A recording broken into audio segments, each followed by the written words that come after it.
शादी का जश्न बना मौत का तमाशा। दूल्हे के दोस्तों की फायरिंग में 13 साल की बच्ची की दर्दनाक मौत। एक आवारा गोली सीधे मासूम जिया के सिर में जा लगी। जिया के पिता कांपते हुए हाथों से अपनी बेटी का शव थामकर रो रहे थे। क्या हमारा समाज इस तरह की घटनाओं को बर्दाश्त करने के लिए तैयार है? हम शादी के जश्न में इतने खो जाते हैं कि सामने हथियार देखकर भी हो सकने वाली घटनाओं पर हमारा ध्यान तक नहीं होता। गन रखने का लाइसेंस किसी की जान लेने का लाइसेंस नहीं होता। हरियाणा के चरखी दादरी शहर में बुधवार रात की शादी का माहौल पल भर में मातम में बदल गया।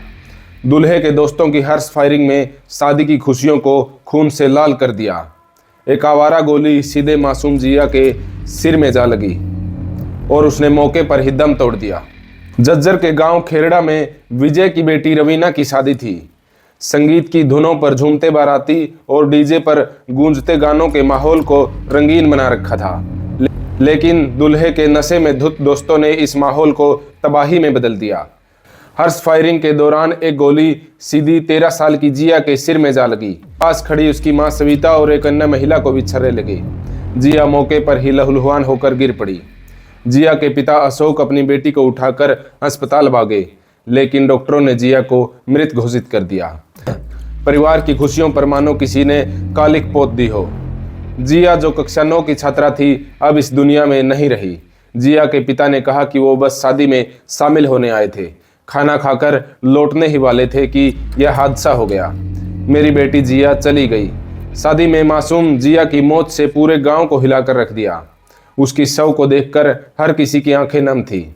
उसकी माँ का रो रो कर बुरा हाल था। वह बार बार अपनी बेटी को पुकार रही थी। जिया के पिता कांपते हुए हाथों से अपनी बेटी का शव थामकर रो रहे थे।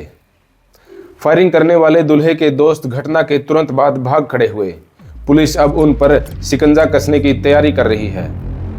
मैरिज पैलेस में जिस जगह पर यह वारदात हुई, पुलिस ने उस जगह को सील कर दिया है। दोषियों को कड़ी से कड़ी सजा मिलनी चाहिए ताकि भविष्य में ऐसी घटनाएं दोबारा न हो।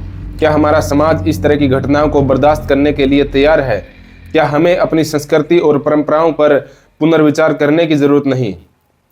यह घटना एक मासूम की जान लेने के साथ साथ हमारे समाज की कई कमजोरियों को भी उजागर कर रही है। हम सभी को मिलकर इस तरह की घटनाओं को रोकने के लिए प्रयास करने होंगे। हम शादी के जश्न में इतने खो जाते हैं कि सामने हथियार देखकर भी हो सकने वाली घटनाओं पर हमारा ध्यान तक नहीं होता। गन रखने का लाइसेंस किसी की जान लेने का लाइसेंस नहीं होता। हरियाणा से जुड़ी सभी बड़ी खबरों के लिए चैनल को फॉलो और सब्सक्राइब जरूर करें।